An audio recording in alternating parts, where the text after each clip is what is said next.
What's up, A to Z Sports here live on a Monday. Hope everybody had a great weekend. It's about to enter a holiday week with the 4th of July on Friday. Today is the last day of June. Crazy enough. And so going to have a good show today, and we'll talk about what the week's going to look like because we'll have some time off, in air quotes.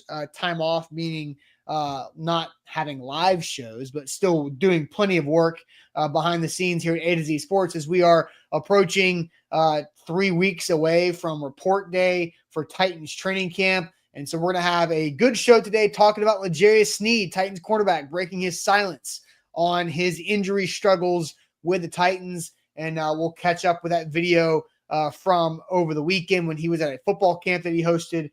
And so we'll hear Legious Sneed talk. Then we'll ask you guys, do you guys believe him in what he's going to say? And what's the floor of Legious Sneed the Titans need to have a successful defense? So we'll discuss that. Then we'll get a rock and rando here on this Monday to see if we can stump Easton on the way to start off this holiday week. But Easton, welcome in.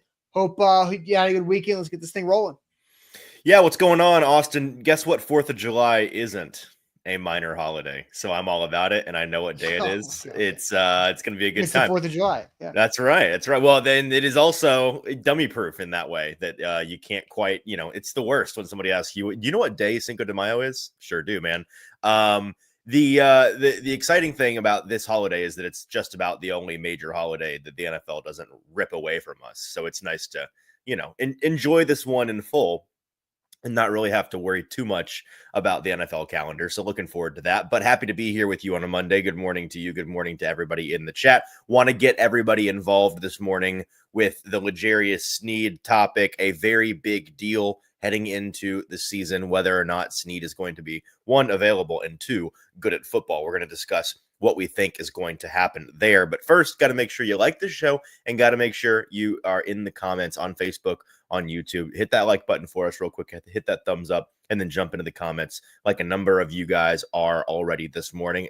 Looking forward to having the conversation with you guys and some familiar faces. I'm seeing Clayton, John Vargas, top tier Andrew. Good morning to you guys. Like the show, jump in the comments, and let's get it started. Yep, let's officially welcome in the A to Z Sports here live on a Monday. I'm Austin Stanley. He is Easton Freeze, our Titans reporter for A2ZSports.com, and we're Nashville's on-demand sports.network, going live weekday mornings at 8 Central Time on Facebook, YouTube, and Twitch. Link to the show segment by segment on our Twitter X timeline. Hit us up on Instagram, TikTok, and Threads for more five-star Google reviews as well. And I did have a Google review to read here momentarily, but I'll tell you guys about our sponsors, Wilson County Hyundai. Make them a part of your new car buying process. Go see them in Lebanon or online at wilsoncountyhyundai.com. The Bone and Joint Institute, boneandjointtn.org, the region's destination for comprehensive orthopedic and sports medicine care, and Barton Drury Insurance Group, customized solutions for all of your insurance needs. They are local and online at bartondrury.com. I try to see the Google reviews and read the Google reviews when they are 5 stars. And so shout out to Jeremy Stanley, no relation to me, none whatsoever. Yeah, likely story. No, I'm serious. Like Jeremy Stanley, I do not know. No Jeremy's in your family? Okay. No, there are no Jeremys in my family that are blood related. I've got a couple of Jeremys in my close circle of friends, but yeah, but not in my family that I know of, at least, and definitely not this one. But 5 stars from Jeremy Stanley. These guys have one of the best morning shows I've ever watched. Wow. I've been watching for years. Austin and Easton make my work mornings exciting and look forward to every morning tuning in. Even if I miss a show, I always go back and watch. Can't stress enough how much I appreciate the great Titans content in a Titans-less media environment. So shout out to Jeremy, just making days better, man. Thank you, Jeremy. That's all we're doing. So shout out to Jeremy on that. But, Easton, let's dive into this because you have had a strong take on Legious Sneed for a bit of just kind of set the table. And Jeff Rubel says that review sounds like a paid ad. Yeah. I got to Venmo Jeremy hashtag later. Sponsored, hashtag ad at the end of it. No, I did not have that. And Jeremy is not my father, American Tom says. No, I do not have a relation to Jeremy Stanley, nor did I pay him, nor did I pay Jeremy Stanley for that 5-star Google review that was glowing about Easton and I. So But kind of set the table, Easton, on what you've heard about Legious Sneed inside the building compared to how fans are questioning Legious Sneed. Then we'll hear from the Titans cornerback himself from this past weekend. Yeah, so we saw 4 games of Sneed last year before he got hurt, and he was a fine corner in those 4 games. Now, the problem, of course, is that the Titans aren't paying him to be a fine corner. They're paying him to be Legious Sneed, 2-time Super Bowl winning butt kicker who you can trust to be your cornerback one on an island. And he wasn't that. He was just fine. And then he had his worst game of the year against the Colts, got hurt in that game. He was kind of the poster child of the downfall of that game down the stretch. Little did we know that he was hurt, had the bizarre quad injury that the severity of which didn't really become apparent to us until the weeks passed. And he ended up missing the whole season because what was a bruise turned into a contusion and this whole thing. And that's to no fault of his own. That's just a freak injury. It happens, really unfortunate, and derailed his first season as a Titan. That naturally, and there's something about DBs, man. Maybe it's just a Titans thing, but I kind of feel like in general, fan bases love to either love or hate DBs and blame everything on them or praise them for everything. Like you can think back to a couple recent Titans legends or foils recently that were DBs who people loved, or afterwards they loved to hate, or they realized afterwards they hated in real time, but they probably should have loved them more because they got more hate than they deserved. And so Sneed is the latest guy for that, where everybody loved him when you traded for him because you got to love the guy, right? Like you're paying him $1 gajillion. You didn't have to. Well, Titans fans were inclined to be excited about the guy. You didn't have to like the contract or the trade, but you could understand the player, right? You go along with right. When he's play style, like he's a fun player to root for, the guy that you got from Kansas City. And then very quickly all that goodwill disappeared and evaporated. And so fans are expecting a lot this year to make them not hate the guy. And I think they got trust issues a little bit with Legious Sneed. Now, when you talk to the Titans coaches, as I have been doing both publicly and privately since January about him, ever since the season ended, hey guys, what's the deal with Sneed? How do we feel about Sneed? What are we thinking Sneed's going to be this year? It has been a consistent drumbeat from inside that building that they are not particularly worried about Sneed this year. So much so that I'm always like, are you sure? Like, you sure that you not at all? Like you shouldn't be a little bit more concerned than you are? No, they're like, he's going to be fine. And he's somebody, he's somebody that, not to tell tales out of school, but he's somebody that is very involved in making it clear with the team that he wants to live up to what they're paying him to do, wants to be a leader, wants to be the guy that they signed up to get, and is dying to get back out there on the field. That's been the case since he went down. And he also wants to be involved in the community a lot. Correct. And that's something that I know from behind the scenes. But in order to be involved in the community, you have to be on the field and performing well to then be involved in the community for that to work. You can't be unavailable and not be good and then try to go do stuff in the community. And we're like, nah. It's kind of awkward, right? It's kind of awkward, right? So they're not super concerned about him. I am, because he, to me, is the linchpin that could potentially hold up this defense from being kind of a house of cards this year. And we've talked at length about how if he is not good or not on the field or some combination of the two things, then I think that can set the cornerback room up for failure. And if the cornerback room becomes a weakness instead of the strength that it can be, then I think that this entire defense starts to implode on itself, because you're also weak at linebacker and you're also very weak at edge. And teams that can't rush the passer have to live with strong secondaries. And if you can't rush the passer and you can't cover, then you are cooked and you are what we call a bad defense. So I think him being good this year is a very big deal. And we're going to discuss here on the morning show, how good is good? How good does he necessarily need to be to not have the defense implode on itself? But, I think the first order of business here is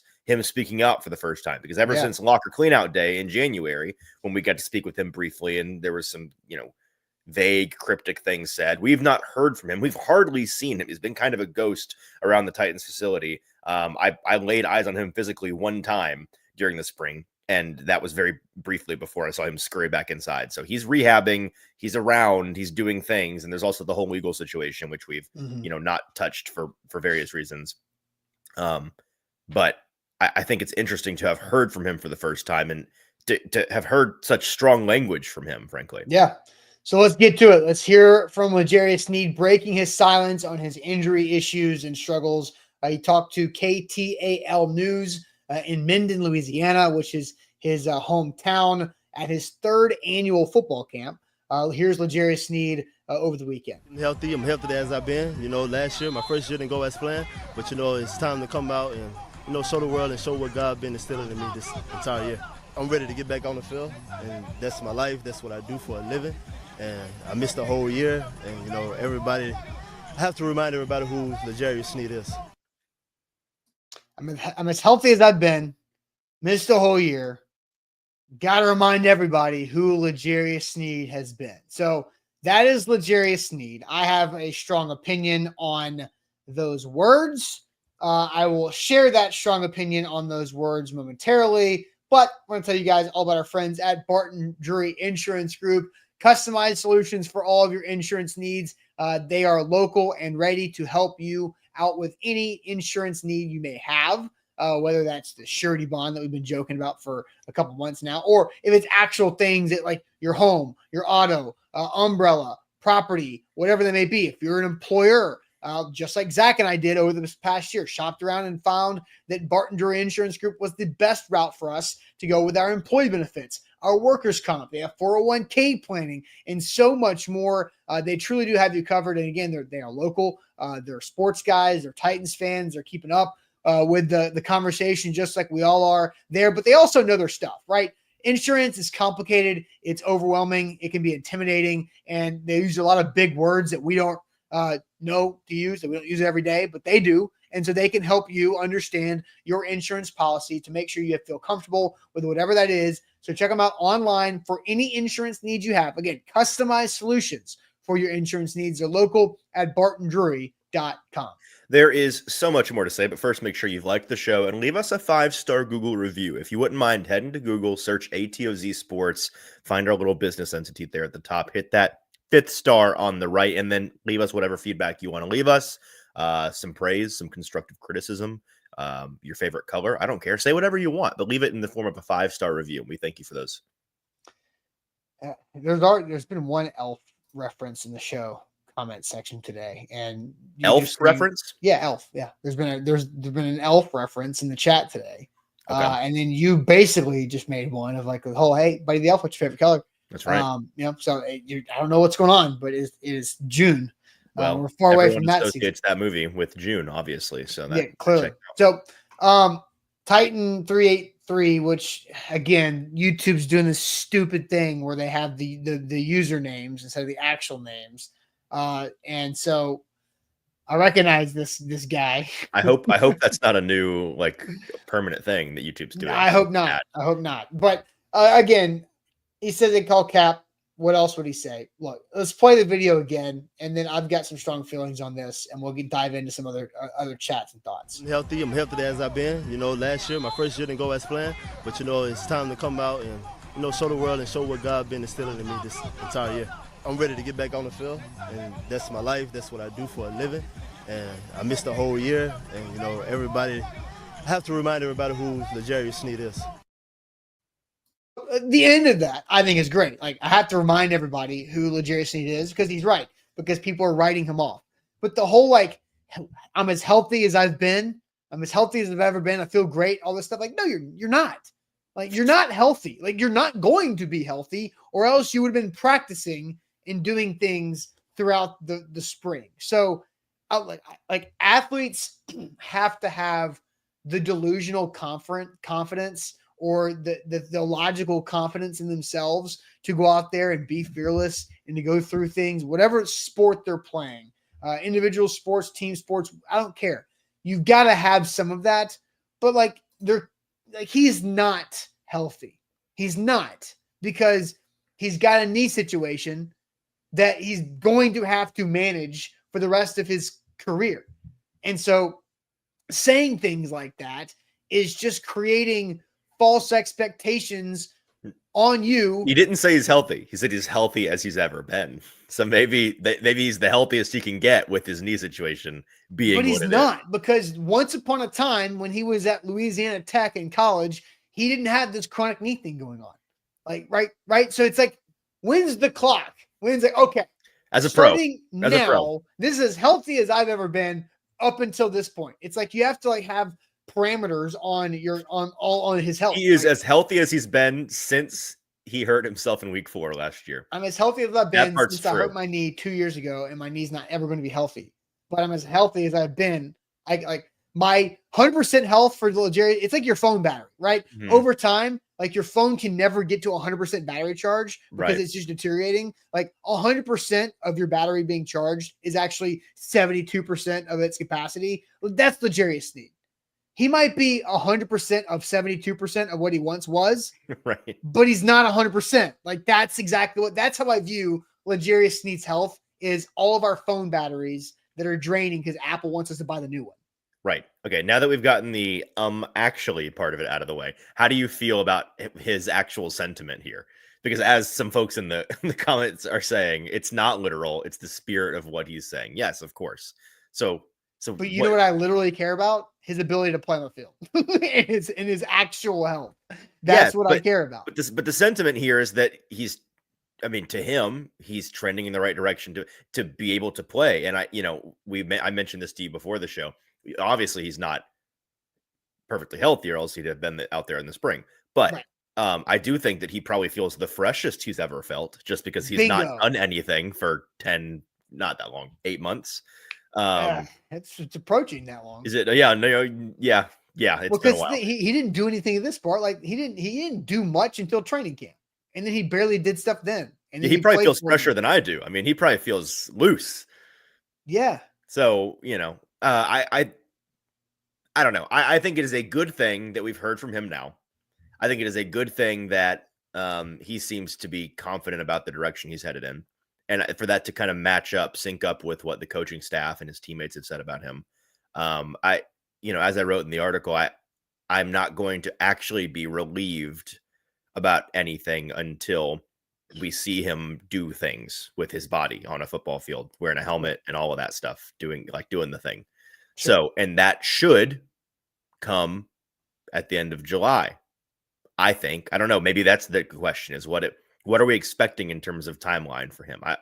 I'm expecting to see him when they report training camp. Maybe he's not 100%. Maybe he's doing the Tyler Lockett thing, and he's like, we're doing individual drills to start, not team stuff. We're working it in slowly. Cool. Yeah, I subscribe to the idea of management of veterans throughout training camp. Like they don't need guys that we saw Mike Vrabel tiptoe through training camp with. I'm fine, because the whole goal of that is for them to not be ready to go August 8th against the Bucks in joint practice. It's September 7th against the Broncos, right? And so whatever the path is to that, to peak at the right time, you have to obviously get yourself ready, because to go back to Vrabel, you have to build calluses and not have blisters, and you can't just jump right into it, or you're going to get yourself hurt even more. But I'm okay with the management of veterans throughout training camp, but I at least got to see him out there doing drills. Tyler Lockett showed up throughout minicamp. He was there the whole time, and then in minicamp, he came out and did some drills a couple of days. Didn't do much, but that was it. He at least was going through those motions. Legarius Sneed has been dealing with a knee and a thigh. Like, what condition is he in? Like, can he do, like I said this like the other week, can he go hard for like 4 or 5 consecutive snaps? Right. He didn't have. I don't know. How far away is he from that? Well, and that's kind of a nerdy sports science question that I am fascinated by behind the scenes. When you have injuries like that, what kind of, because at the local Y, kind of tricky to do low impact cardio. Not impossible, but tricky. At the Titans facility, they have some cooler stuff. Like I've seen, they've got the zero gravity treadmills, and they've got stuff that allows guys to keep their conditioning up, but you can only flub your way to conditioning so much before you do the hard things that get you conditioned, right? The actual getting out there and running hard and putting stress on your joints and all of that. And so I think it will be interesting to see how close he is to conditioned, but you're absolutely right that he's going to have to come in and work himself into football shape. Now, of course, the conditioning thing is setting that aside. The management of veterans in training camp, I think everybody at this point should subscribe to that for veterans. However, that's not ever been an issue for Sneed, right? Like they have done plenty of managing with him. I think it's swung too far, I guess is what I'm trying to say, because the coaching staff, and they've kind of admitted this in the spring here, that we would like to see more of him in practice than we saw last year, even when he was healthy before the season last year. And the way that he came in, and we did a lot of talking about what exactly is the knee situation, what is the protocol, how do you what did he do in Kansas City, how do you manage him to ramp him up? And it was a lot of long-term view that we were taking, where we would get stories out of Kansas City where he does very little practice, but that's okay because he's a guy that's going to show up on Sundays, and he'll ramp up his practice towards the end of the season when it matters most. And that's what in Kansas City, when they were winning Super Bowls and going on 20 game runs of seasons, he would start to really get involved in November and December, and he'd peak at the right time. And so they've got that calendar down, right? That routine down of don't worry that he's not practicing in August. It doesn't matter. Well, because of the Titans being bad at football and because of him getting hurt, none of that mattered. And we didn't get to see any of that. And so I think the Titans coaching staff is saying, let's just, we get it. You got the knee thing. You're a veteran. We're going to manage it. We're not going to push you all the way. Sure. But we need you to get out there and do some more than what we saw last year. It's time to, and part of that's because he does need the conditioning. I think that's probably a big part of it, frankly, but also because it's time to see him out there and do the thing. So I'm not expecting him to be out there full bore like Jarvis Brownlee Jr. will be, for example, for training camp.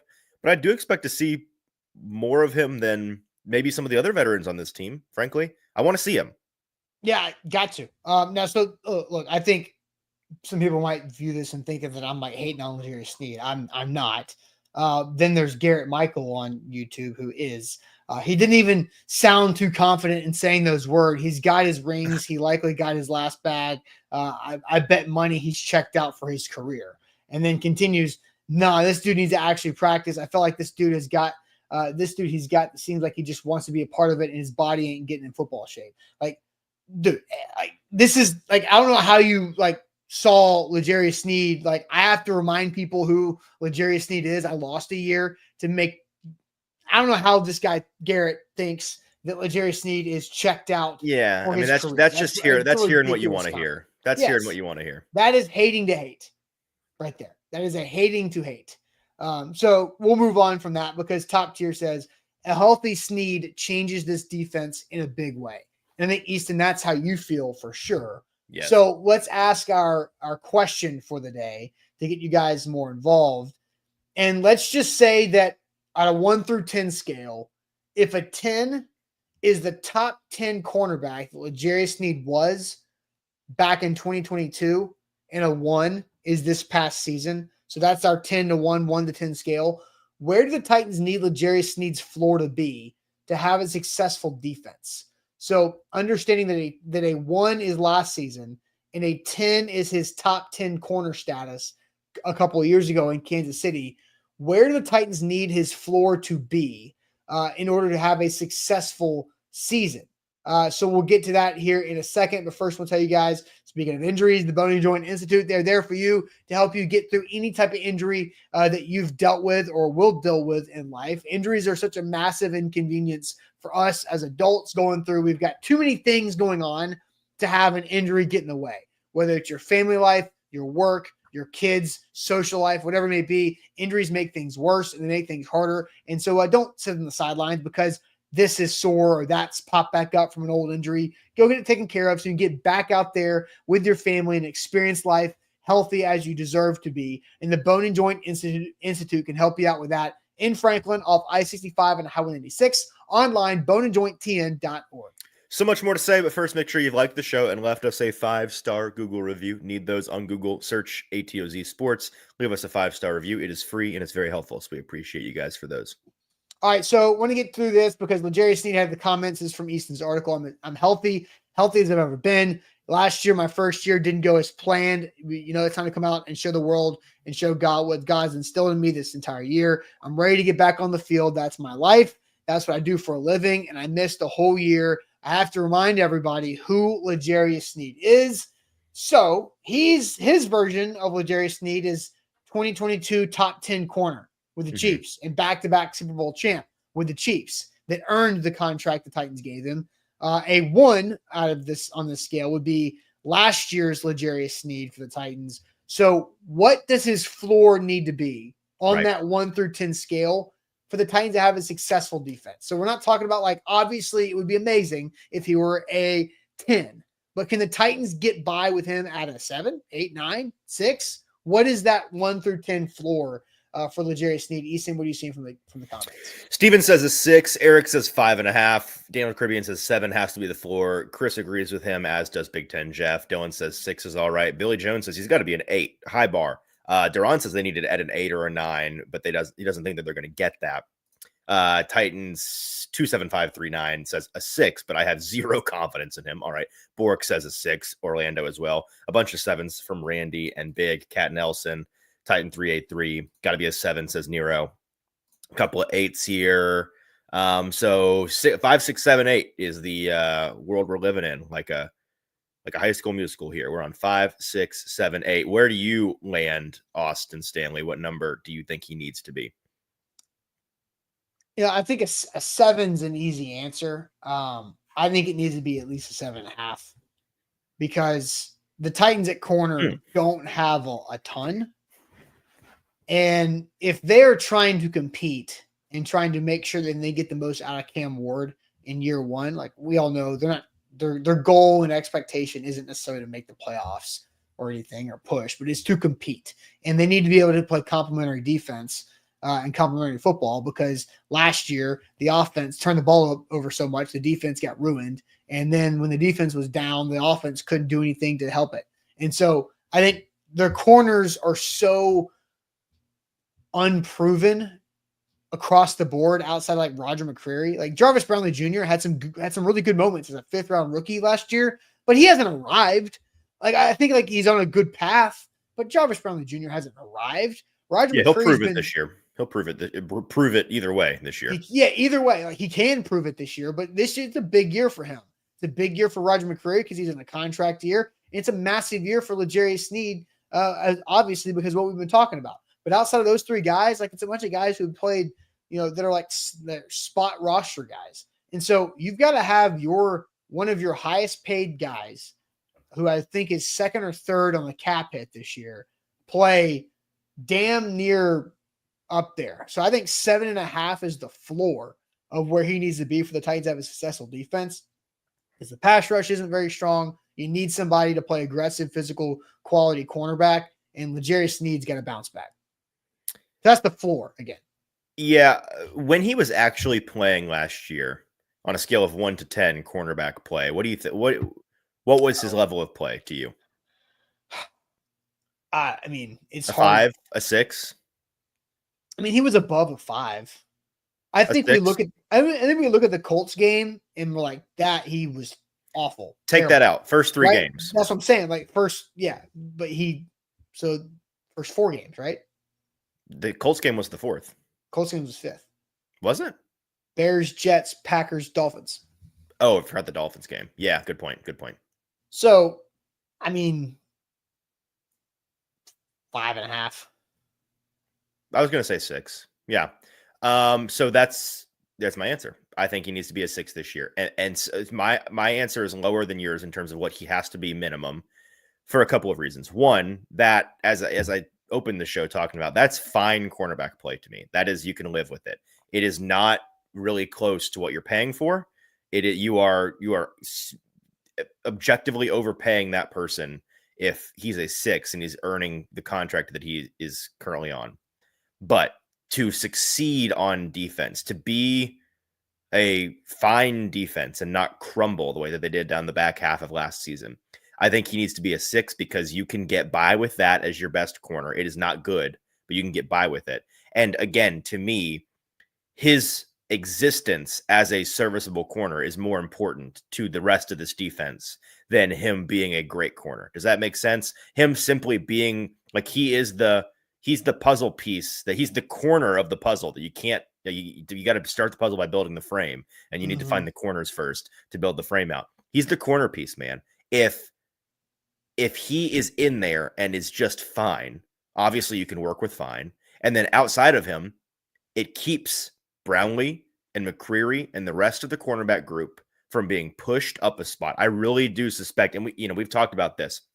Some positions, some position groups, some individuals are more malleable in terms of their role, where you can push them up and down, and it's fine. Like, running backs are this way sometimes, where you kind of like, you guys get hurt, you bump them up the order, it's fine. It's just next man up. But sometimes you see certain players and certain positions are more sensitive to this.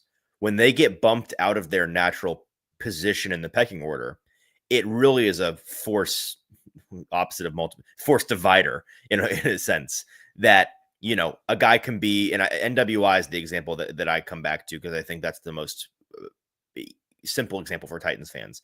For the past couple of years, NWI was consistently a very good wide receiver 3 or 4. You were happy to have him as a 3 or 4.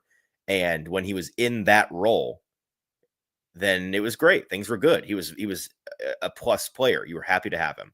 But every Sunday, of which there were way too many, he was forced to be your wide receiver 2, sometimes your wide receiver 1. You're not getting the best from him at all. Arden Key is kind of the same way, where I think at his best he's rotational, but when he's having to be your number 1 edge, it's not the best. With this cornerback room, I like Brownlee a lot. I like McCreary a lot. I think in the roles that they're in, when Sneed is on the field, Brownlee is the second outside guy and McCreary is your slot guy.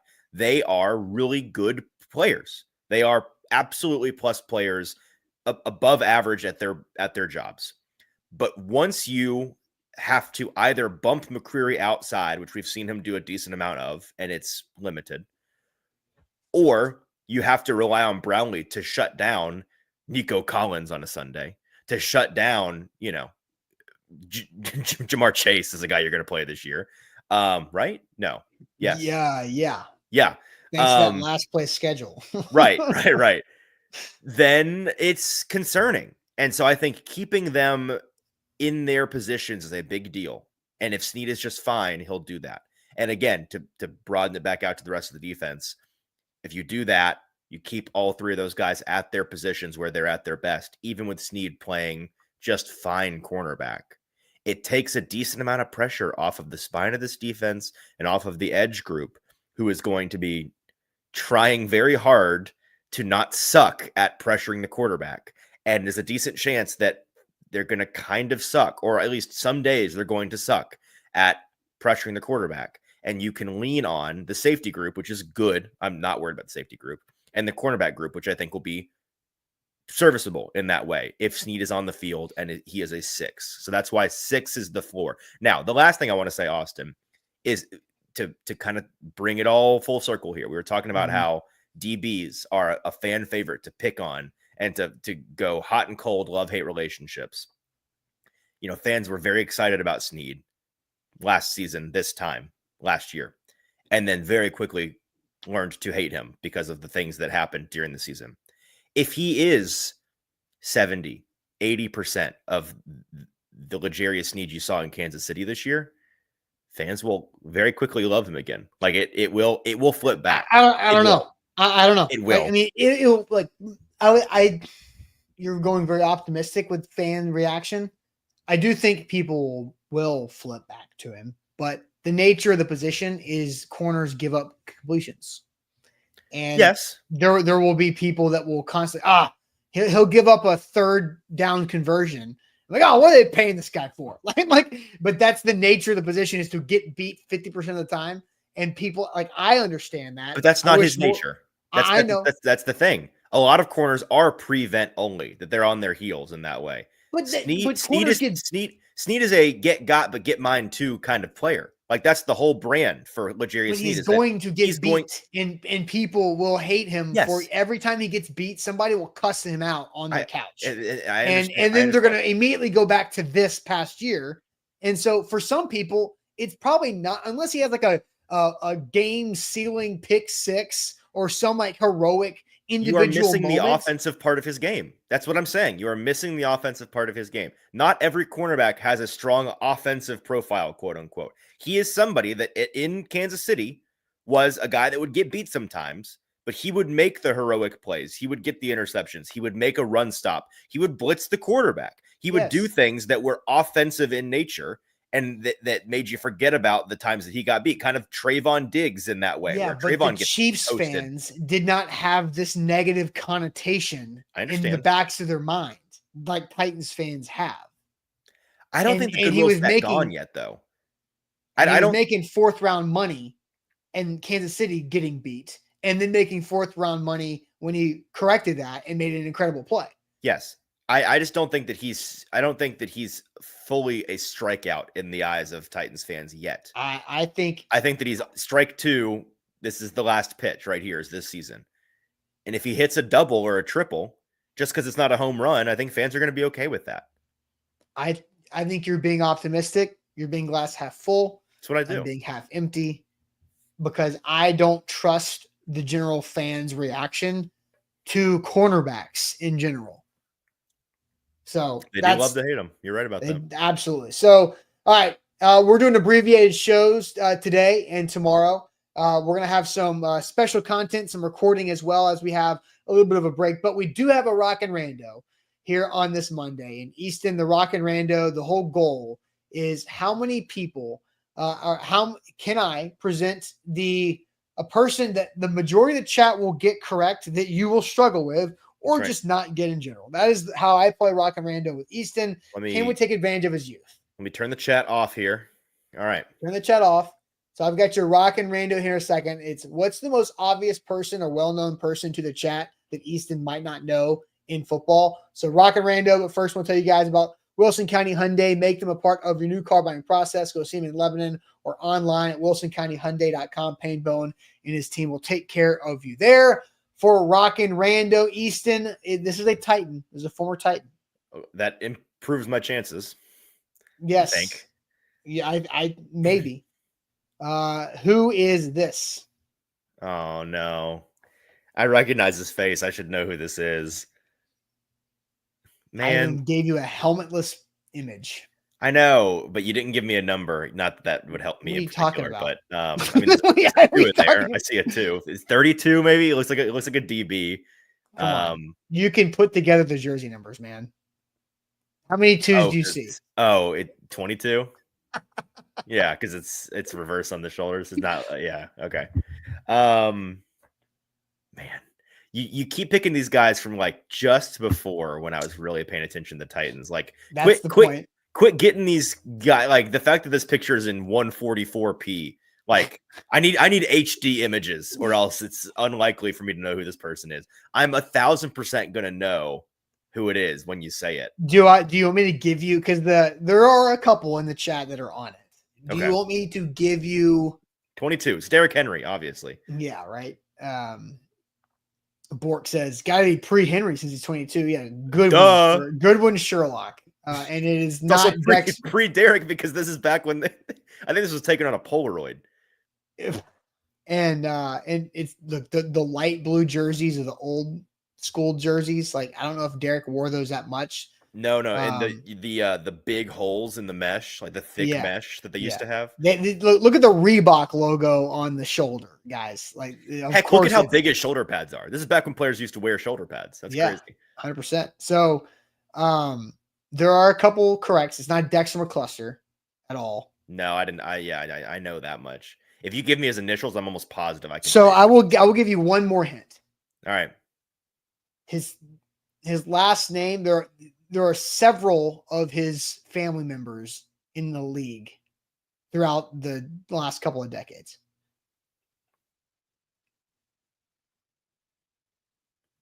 Huh. Players that I would know. Yeah.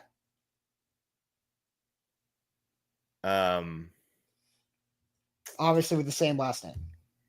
Right. Is it no, wouldn't be him. Let's see. He has a total of 3 brothers that have been drafted in the NFL. Oh, Chris Hope, right? No. No? Okay. Dadgummit. I will give you the first names of his brothers in order. Corey. Nothing. Kyle. Oh, is Kyle a cornerback? A very good cornerback that plays for the Bears? The other brother, Kendall. Yeah, Fuller. Dadgummit. But who is this? Um, Which Fuller is this? It's not Kyle or Kendall. Nor is it Corey. It's not a K either. It's Vincent Fuller. Hey, you got there. Vincent Fuller, Titan from 05 to 2010, 4th round pick out of Virginia Tech, and a frequent hooper at the Brentwood Y. You know, I did not know that all of those Fullers were related. I just kind of assumed that Fuller's a relatively common last name. I don't know. Nope, they're all. It's kind of like there's every Johnson in the league. I just assumed that they're all different Johnsons, but some of them are actually related. Turns out. Yeah, all the Fullers. So Kyle gave it away, right? Yes, yeah. Yeah, I knew that would happen, but there aren't many Kyles in the league. That one, that kind of that play defensive back that kind of fit the mold of what you're. Yeah, correct. So Vincent Fuller is the correct answer. So congratulations, you kind of got it. Not really, but I'll take it. All right, that is it for us on this Monday. We'll have some recorded content throughout the rest of the week. Hope everybody has a phenomenal 4th of July celebration. Stay safe. Back it up, Terry. All those things. Be careful. Come back next week with all 10 fingers and all 10 toes. And we will see you guys later on. And appreciate it as always. Catch you guys later. Thanks.